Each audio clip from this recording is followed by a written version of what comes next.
எல்லாருக்கும் வணக்கம். இன்னைக்கு இந்த வீடியோல நம்ம பேச போற டாபிக் இன்னைக்கு டிவிகேக்கு ஆதரவா சுப்ரீம் கோர்ட் நீதிபதிகள்லாம் சரம் மாதிரியான கேள்விகள் தமிழக அரசை பார்த்து கேட்டிருக்காங்க. தமிழக சைடுல ஆஜரான லாயர்ஸ் எல்லாம் திணறு திணறிருக்காங்க இந்த கேள்விகளுக்கு பதில் சொல்ல முடியாம. அப்படி என்னென்ன கொஸ்டின்ஸ் எல்லாம் இன்னைக்கு சுப்ரீம் கோர்ட்ல எழுப்பப்பட்டது, அதுக்கு என்ன பதில் சொன்னாங்க நம்ம கவர்மெண்ட் சைடுல இருந்து அப்படிங்கறதையும் பேச போறோம். அது மட்டும் இல்லாம நம்ம தமிழக வெற்றி கழகம் சார்பில் நம்ம ஆதவ் அர்ஜுனா அவர்கள் 2-3 மனு தாக்கல் சுப்ரீம் கோர்ட்ல வச்சிருந்தாரு, ஒரு கோரிக்கையும் வச்சிருந்தாரு. அதுல என்னென்ன அவர் குறிப்பிட்டு வந்தாரு அப்படிங்கறதையும் பார்க்க போறோம். அது மட்டும் இல்லாம இந்த கரூர் கூட்ட நெரிசல்ல உயிர் பலியான ஒரு குழந்தையோட அப்பாவும் ஒரு மனு தாக்கல் போட்டிருந்தாரு. அதுல அவர் என்ன சொல்லியிருந்தாரு அப்படிங்கறதையும் இந்த வீடியோல பேச போறோம். இது எல்லாம் ரிலேட் ஆகி இன்னைக்கு சுப்ரீம் கோர்ட்ல சரம் மாதிரியான கேள்விகள் எழுப்பப்பட்டிருக்கு. அதுக்கெல்லாம் என்ன ரியாக்ஷன் நடக்க போகுது அப்படிங்கறத நம்ம பொறுத்திருந்து பார்க்கலாம். சோ என்னென்ன இன்னைக்கு நடந்த சம்பவம் அப்படிங்கறத பார்த்தலாம். வாங்க நிறைய வீடியோக்குள்ள போலாம்.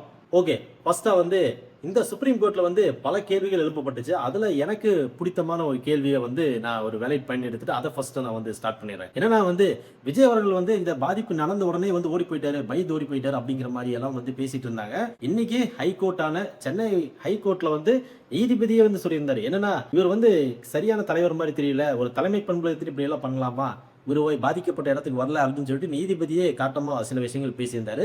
அதை ஹைலைட் பண்ணி இன்னைக்கு சுப்ரீம் கோர்ட்ல என்ன கேட்டிருக்காங்கன்னா விஜய் அவர்கள் எதுக்கு போய் ஃபர்ஸ்ட் பார்க்கணும், ஃபர்ஸ்ட் இந்த கேஸ் ஹைகோர்ட்ல போட்டது 41 குடும்பங்கள் பாதிக்கப்பட்டிருக்கு, உயிரிழப்பு நடந்திருக்கு, அதை விசாரிக்கத்தான் இந்த கேஸே போட்டிருந்தாங்க. ஆனா அதுக்கும் அந்த ஒரு கட்சியோட தலைவரை பத்தி விமர்சிக்கிறதுக்கும் என்ன உரிமை இருக்கு, எதுக்காக இந்த பிரச்சனைக்கும் விஜய்க்கும் தொடர்புபடுத்தி எதுக்கு ஹைகோர்ட்ல பேசினாங்க அப்படிங்கிறதுக்கு பதில் சொல்லுங்கன்னு சொல்லிட்டு ஃபர்ஸ்ட் ஒரு பாயிண்ட் நீதிபதி அவர்கள் கேட்டிருந்தாரு. இது ஒரு வேலிட் பாயிண்டா இருந்துச்சு. சரி, அடுத்ததா இந்த தமிழக அரசு சார்பில் ஒரு எஸ்ஐடி குழு நியமிச்சிருந்தாங்க. அதுவும் போலீஸ் தரப்புல நியமிக்கப்பட்ட ஒரு குழு. அப்படி இருக்கும்போது ஆல்ரெடி போலீசார்கள் என்ன சொல்லியிருந்தாங்கன்னா, நாங்க எங்க மேல எந்த தப்பும் இல்லை, நாங்க ஒரு 500 போலீஸ் பாதுகாப்பு பணியில் ஈடுபட்டிருந்தோம், கூட்ட நெரிசல் சமாளிக்க முடியாத அளவுக்கு இருந்தனால ஆல்ரெடி நாங்க இந்த மாதிரி சின்ன இடம் இங்கெல்லாம் வைக்க வேண்டாம், இந்த கூட்டம் இங்க நடத்த வேண்டாம்னு அறிவுரை சொல்லியிருந்தோம். அதையும் மீறி அவங்க இந்த இடம் தான் வேணும்னு சொல்லி இந்த மாதிரிலாம் கூட்ட நெரிசலுக்கு ஆளாக்கி இன்னைக்கு 41 உயிர்கள் போயிடுச்சு. அதனால காவல்துறைக்கும் போன உயிர் பலிக்கும் எந்த சம்மந்தமும் இல்லை அப்படிங்கிற மாதிரி தெளிவா எஸ்கேப் பண்ணிட்டாங்க. அப்படி இருக்கும்போது அவங்க சார்பிலே ஒரு எஸ்ஐடி அமைச்சு நீங்க அதையெல்லாம் விசாரிக்கன்னு சொன்னா எப்படி அவங்க கரெக்டான முறையில அணுகுவாங்க அப்படின்னு சொல்லி ஒரு கொஸ்டின் இருந்துச்சு. அதை கரெக்டா இன்னைக்கு உச்சநீதிமன்றம் சுப்ரீம் கோர்ட்ல கேட்டிருக்காங்க. எப்படி இந்த எஸ்ஐடி குழு எப்படி அமைக்கலாம், இதுக்கு எங்க மதுரையில் நடந்த ஒரு கேஸ அது எப்படி சென்னை உயர்நீதிமன்றம் எப்படி விசாரிக்கலாம், மதுரையில் நடந்த இன்சிடென்ட் அது அந்த ஏரியாக்குள்ள கவர் ஆகிற நீதிபதி தான் விசாரிக்கணும், அந்த கோர்ட்ல தான் விசாரணை நடத்தப்படணும். அவசரமா எதுக்கு சென்னை உயர்நீதிமன்றத்துல இந்த விசாரணை நடக்கணும் அப்படிங்கிற ஒரு கொஸ்டின் கேட்டிருக்காங்க. அது போக எதுக்காக ஓய்வு பெற்ற தனி நீதிபதி நியமிக்கப்படணும், அதாவது எதுக்காக ஓய்வு பெற்ற தனிநபர் நீதிபதி எதுக்காக நியமிச்சு இதை நம்ம பார்க்கணும். ஏன்னா இது தனி நீதிபதி எல்லாம் நியமிக்க வேண்டியதே இல்லை, இது ரெகுலர் கேஸ் மாதிரி எடுத்துக்கிட்டு நீங்க கோர்ட்ல ப்ரொசீட் பண்ணிருக்கலாம், எதுக்காக ஓய்வு பெற்ற நீதிபதியை நியமிச்சிங்க அப்படிங்கிற ஒரு கொஸ்டினையும் இன்னைக்கு கிடுக்குப்படியா கேட்டிருக்காங்க சுப்ரீம் கோர்ட்ல. அது மட்டும் இல்லாம இந்த ஆதவ் அர்ஜுனா சார்பில் ஒரு மனு தாக்கல் செஞ்சிருந்தாரு. அதுல அவர் என்ன சொல்லியிருந்தாருன்னா தமிழக கவர்மெண்ட் சார்பில் நியமிக்கப்பட்ட இந்த எஸ்ஐடி குழு மேல எங்களுக்கு நம்பிக்கை இல்லை, ஏன்னா தமிழக அரசே இது எடுத்து நடத்தது, எங்களுக்கு கவர்மெண்ட் மேலே சில சந்தேகங்கள் இருக்கிறதுனால இந்த எஸ்சி/எஸ்டி குழு நியமிக்கிறதுல எங்களுக்கு துளியும் கூட விருப்பம் இல்லை. அதனால உண்மையான நிலவரத்தை கண்டுபிடிக்கணும், உண்மைத்தன்மையை அறியணும்னா உச்ச நீதிமன்றம் தான் எஸ்ஐடி குழுவை நியமிக்கணும்.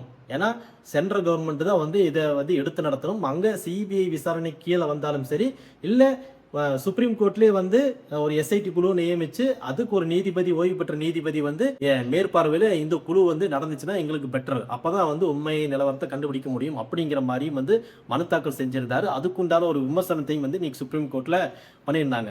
தேவைப்பட்டால் இந்த மாதிரி நாங்களே ஒரு எஸ்ஐடி குழுவை நியமிக்க தயாரா இருக்கிறோம் அப்படிங்கிற மாதிரி இன்னைக்கு சுப்ரீம் கோர்ட்ல பரபரப்பா பேசப்பட்டிருக்கு. இன்னொரு முக்கியமான கொஸ்டின் எழுப்பியிருக்காங்க. என்னன்னு கேட்டீங்கன்னா, இந்த இன்சிடென்ட் நடந்ததுக்கு அப்புறமா அந்த 41 உடல்களையும் இவங்க போஸ்ட்மார்ட்டம் பண்ணியிருக்காங்க நம்ம கவர்மெண்ட் சைடுல இருந்து.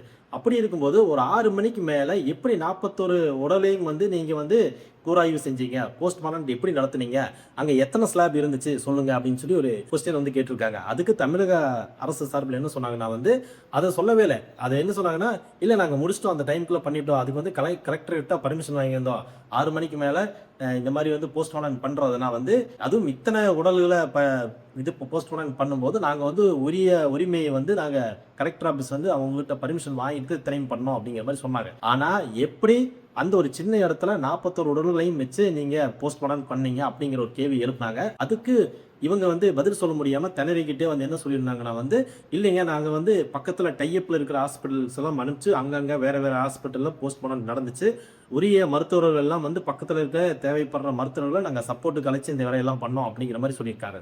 இருந்தாலும் நீதிபதிக்கு சாட்டிஸ்ஃபேக்ஷன் இல்லை. எப்படி வந்து நீங்க வந்து 41 உடல்களையும் வந்து ஒரே நாளில் எதுக்காக பண்ணுறீங்க அப்படின்னு சொல்லி திரும்ப திரும்ப இந்த கொஸ்டினை ரைஸ் பண்ணிட்டே இருந்திருக்காங்க. அதுக்கு வந்து என்ன சொல்கிறாங்கன்னா, பாதிக்கப்பட்ட உறவினர்கள் எல்லாம் வந்து எங்களுக்கு வந்து உடல் வேணும், நாங்கள் வந்து உடல்களையில் பார்க்கணும்னு சொல்லி ரொம்ப வலியுறுத்தி கேட்டனால கவர்மெண்ட் சைட்லேருந்தே வந்து உத்தரவு பிறப்பிக்கப்பட்டிருக்குது. அதனால் சிஎம் வந்து வரப்போகிறாரு, பார்க்க போகிறாரு, உடல்களில் வந்து உரிய உறவினர்களும் சேர்க்க சொல்லியிருக்காரு அப்படிங்கிற ஒரு காரணத்துக்காகத்தான் நாங்கள் இதெல்லாம் பண்ணோம் அப்படிங்கிற மாதிரிலாம் வந்து சொல்லியிருக்காங்க. அதுக்கு முறையான அனுமதியும் வாங்கி தான் பண்ணியிருக்கோம் அப்படிங்கிற மாதிரி வந்து கோர்ட்டில் வந்து ப்ரொசீட் பண்ணியிருக்காங்க நம்ம தமிழக அரசு வக்கீல். சரி, அடுத்ததாக வந்து இன்னொரு மிக முக்கியமான கொஸ்டினை வந்து எழுப்பியிருக்காங்க. என்னன்னா, இந்த சம்பவம் நடக்கிறதுக்கு முன்னாடி அதே கரூரில் வந்து அதிமுக சார்பில் வந்து அந்த இடம் வந்து கோரப்பட்டிருக்கு, எங்களுக்கு இந்த இடம் வேணும், நாங்கள் வந்து ஒரு தேர்தல் பிரச்சாரம் வந்து நடத்தணும் அப்படின்னு சொல்லிட்டு. அதுக்கு வந்து அனுமதி மறுக்கப்பட்டிருக்கு.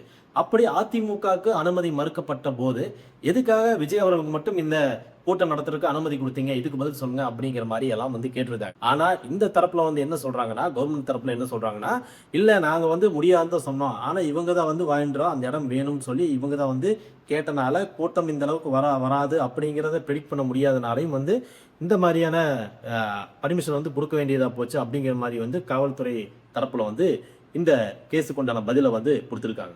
இந்த விளக்கங்களையும் கேட்ட நீதிபதி அவர்கள் வந்து எங்களுக்கு சரியான ஒரு விளக்கமா இது அமையல, திருப்திகரமா இல்லை, அதனால இதுக்கெல்லாம் நாங்க கேட்ட கொஸ்டின்ஸ்க்கெல்லாம் வந்து பதில் கொடுங்க அப்படிங்கிற மாதிரி வந்து இன்னைக்கு இந்த அமர்வு வந்து பேசியிருக்காங்க. இதுக்கப்புறமா வந்து சரி இந்த ஸ்லாப் எத்தனை இருந்துச்சு, அது மட்டும் இல்லாம அங்க நடந்த பொலிட்டிக்கல் ரீதியாக ஏதாவது தாக்குதல் இருந்துச்சா, ரவுடிகள் உள்ள வந்தாங்களா, வேற ஏதாவது சம்பவம் நடந்ததா, இந்த பவர் கட் ஆனது எதனால, லத்தி ஷாட் அடிச்சது எதனால, இந்த பாட்டிலுக்கு 10 ரூபான்னு சொல்லி விஜய் பாடினதுக்கு அப்புறம் தான் இந்த இன்சிடென்ட் நடந்திருக்கு, இதுக்கு பின்னாடி ஏதோ சூழ்ச்சி இருக்கு அப்படின்னு இத்தனை கொஸ்டின்ஸும் வந்து இன்னைக்கு டிவிகே சார்பில் வந்து கேட்குறாங்க. அதுக்கெல்லாம் வந்து நீங்கள் உரிய விளக்கம் கொடுங்க அப்படிங்கிற மாதிரி வந்து இன்னைக்கு சுப்ரீம் கோர்ட்டில் வந்து கேட்டிருக்காங்க. இதுக்குண்டான ப்ராப்பரான விளக்கத்தை நாங்கள் கொடுக்குறோன்னு சொல்லி நம்ம தமிழக அரசு சார்பில் வந்து இன்னைக்கு கோர்ட்டில் வந்து சொல்லியிருக்காங்க. இதுக்கான விளக்கம் என்ன எடுத்துகிட்டு வர போகிறாங்க, இந்த வழக்கு வந்து அடுத்து எப்படி திசை மாறி போகுது அப்படிங்கிறத நம்ம பார்க்குறோம். என்னன்னா, ஸ்டார்டிங்கே வந்து இந்த கேஸ் வந்து ஃபஸ்ட்டாக சென்னை ஹைகோர்ட்டில் எதுக்காக போடப்பட்டுச்சுன்னா 41 உயிர்கள் போயிருக்கு. இதுக்கு அடுத்த ஸ்டெப் என்ன, அடுத்து இந்த மாதிரி ஒரு கட்சி பொதுக்கூட்டம் நடத்துறதுக்காகட்டும், இல்லை வேற ஏதாவது இந்த முக்கியமான செலிபிரிட்டிஸ் வந்து போகிறதாகட்டும், எந்த ஒரு அரசியல் கூட்டமாகட்டும், மக்கள் கூடுற இடம் எதுவாக இருந்தாலும் நம்ம ஒரு சேஃப்டி மெஷர்மெண்ட் என்னென்ன எடுக்கணும், அதுக்கு நம்ம என்னென்னலாம் பண்ண போகிறோம், அதுக்கு என்ன நம்ம சட்டத்திட்டங்களை வகுக்க போகிறோம் அப்படிங்கிறதுக்காகத்தான் வந்து மெயினாக அந்த கேஸு போட்டதே. ஆனால் இந்த கேஸை வந்து வேற மாதிரி கொண்டு போயிட்டாங்க. முழுக்க விஜய் தான் இதுக்கு இங்கே நடந்த இன்சிடென்ட்டுக்கு முழுக்க காரணம் விஜய் அவர்கள் தான் சொல்லி விஜயை தனி மனித தாக்கலுக்கு உள்ளாக்கியிருக்காங்க அப்படிங்கிற ஒரு விளக்கத்தையும் வந்து இன்னைக்கு சுப்ரீம் கோர்ட்டில் தெளிவுபடுத்தியிருக்காங்க. என்னதான் இருந்தாலும் ஒரு நீதிபதியாக இருந்துட்டு ஒரு தனி மனித தாக்குதல் வந்து நடத்தக்கூடாது, இந்த நடந்த இன்சிடென்ட்டுக்கும் விஜய் வந்து தனி மனித தாக்குதலுக்கு உட்படுத்துறதுக்கும் சம்பந்தமே இல்லையே, அவரோட பண்பை பற்றி நீங்கள் விமர்சிக்கிறதுக்கு என்ன இருக்குது, நீங்கள் நீதிபதியாக இருந்து அந்த கோர்ட்டில் நடக்கிற கேஸு எந்த மாதிரி போகுது, எதுக்காக அந்த கேஸ் போடப்பட்டது அப்படிங்கிறத ஆராயாமல் அந்த கட்சிக்குள்ள நடக்கிற விஷயங்களாகட்டும் அரசியல் சார்ந்த கருத்துக்களை எதுக்கு வந்து கோர்ட்டில் பேசணும் அப்படிங்கிறத வந்து தெளிவுபடுத்தியிருக்காங்க. இது வந்து இன்னைக்கு பரபரப்பாக நாடு முழுவதும் வந்து பேசக்கூடிய ஒரு வேலிட் பைண்டாக இருக்கு. இந்த விசாரணையிலேருந்து என்ன தெரிய வருதுன்னா வந்து சென்னை உயர்நீதிமன்றத்தில் கவர்மெண்ட்டுக்கு சப்போர்ட்டிவாக வந்து விஜய் அவர்களை பிளேம் பண்ணி இந்த மாதிரி விஜயவே வந்து முழு காரணத்தையும் ஏற்றுக்க மாதிரி கேஸ் வந்து கொண்டு போகிறாங்க அப்படிங்கிறத வந்து சுப்ரீம் கோர்ட்டில் இன்னைக்கு வந்து தெளிவுபடுத்தியிருக்காங்க. இந்த மாதிரியெல்லாம் பண்ணக்கூடாது, விசாரணையை எப்படி விசாரணிக்கிறோமோ அப்படிதான் விசாரிக்கணும் அப்படிங்கிற மாதிரி வந்து உச்சநீதிமன்றத்தில் இன்னைக்கு தெளிவுபடுத்தியிருக்காங்க. அது மட்டும் இல்லாமல் இந்த கேஸில் வந்து ஒரு சின்ன குழந்தை வந்து உயிரிழந்திருந்தது. அவங்க அப்பா வந்து ஒரு மனு வந்து தாக்கல் செஞ்சிருந்தார் சுப்ரீம் கோர்ட்டில். என்னன்னா வந்து இந்த மாதிரியான ஒரு துயர சம்பவம் வந்து நடந்திருக்கு. இதுக்கு பின்னாடி ஏதாவது சதி நடந்ததா? இல்ல மக்களுக்கு என்ன பாதுகாப்பு இருக்க போகுது? அதுக்குண்டான உரிய விளக்கத்த வந்து நீங்க குடுக்கணும். இதுக்கு பின்னாடி யாரெல்லாம் இருந்து இந்த வேலையெல்லாம் செஞ்சாங்க? அப்படிங்கிறது வந்து எங்களுக்கு தெரிய வரணும். சரியான நீதி வேணும் அப்படின்னு சொல்லிட்டு அந்த மனுவுல வந்து குறிப்பிடப்பட்டிருக்கு. அதனாலேயே வந்து இன்னும் வந்து சுப்ரீம் கோர்ட்ல இன்னும் ஸ்ட்ராங்கா வந்து பாதிக்கப்பட்ட ஒருத்தர் வந்து முறையிட்டாருன்னா, அவருக்கு வந்து கரெக்டான ஒரு விளக்கத்த குடுக்கணும். அவருக்கு உண்டான ஒரு நீதிய வழங்கணும் அப்படிங்கிறது சுப்ரீம் கோர்ட் வந்து ரொம்ப தெளிவா இருக்கு. அதனால இந்த கட்சி 2 கட்சியும் மாத்தி மாத்தி அடிச்சுக்கிறத தாண்டி, உண்மையா அங்க கரூர்ல அரசியல் நடந்திருக்கா? இல்ல மக்களாலேயே வந்து இந்த கூட்ட நெரிசல் ஆச்சா? அப்படிங்கிற நிலைமைய வந்து உண்மைத்தன்மைய வந்து சுப்ரீம் கோர்ட்ல இருந்து அமைக்கப்படுற குழு வந்து இந்த விஷயங்களை எல்லாம் கண்டுபிடிக்கும்னு சொல்லிட்டு இன்னைக்கு சுப்ரீம் கோர்ட்ல வந்து அத வந்து உறுதிப்படுத்தியிருக்காங்க.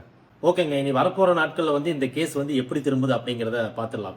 இப்போ வரைக்கும் வந்து டிவிகே சார்பில வந்து ஒரு சின்ன ஒரு நியாயம் வந்து டிவிகேக்கு கிடைச்ச மாரி இன்னைக்கெல்லாம் வந்து ஃபீல் பண்ணியிருக்காங்க. ஏன்னா வந்து முழுக்க முழுக்க ஒரு குறிப்பிட்ட கட்சியை போட்டு அடிச்சிட்டு இருந்தாங்க இந்த 2 வாரமா. ஆனா சுப்ரீம் கோர்ட்ல இதெல்லாம் தப்புன்னு சொல்லி விளக்கம் வந்து தெளிவா வந்து குடுத்துருக்காங்க. அதனால வந்து இன்னைக்கு டிவிகே தொண்டர்கள்லாம் கொஞ்சம் தான் இன்னைக்கு நிம்மதி பெற மூச்சு விட்டுருக்காங்க. சரிங்க. இந்த வீடியோ உங்களுக்கு பிடிச்சிருந்தா மறக்காம லைக் பண்ணுங்க, ஷேர் பண்ணுங்க, சப்ஸ்கிரைப் பண்ணுங்க. மீண்டும் அடுத்த ஒரு இன்ட்ரெஸ்டிங்கான வீடியோல உங்களை சந்திக்கிறேன். அது வரைக்கும் நன்றி. வணக்கம்.